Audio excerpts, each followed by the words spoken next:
Hi friends, எல்லோரும் எப்படி இருக்கீங்க? இன்றைக்கி ஒரு முக்கியமான விஷயம் சொல்கிறதுக்காக தாங்க இந்த பதிவு போட்டிருக்கேன்.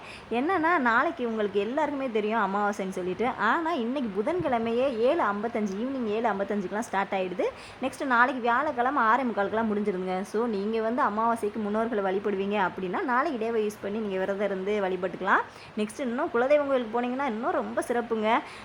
நீங்கள் வந்துட்டு சில பேர் நினைக்கலாம், நம்ம வாழ்க்கையில் முன்னேறதுக்கு புது புது முயற்சிகள் எடுக்கிறோம், ஆனால் எல்லாமே தடைப்பட்டுக்கிட்டே போகுதே அப்படின்னு நினைப்பாங்க. ஆனால் வந்துட்டு அது என்னென்னா, நீங்கள் முன்னோர்களோட வழிபாடு இருக்கணும், நெக்ஸ்ட்டு வந்து குலதெய்வத்தோட ஆசீர்வாதம் இருக்கணுங்க. இந்த ரெண்டு இல்லாமல் நீங்கள் எத்தனை கோயிலுக்கு போனாலுமே கண்டிப்பாக பிரயோஜனம் இல்லைங்க.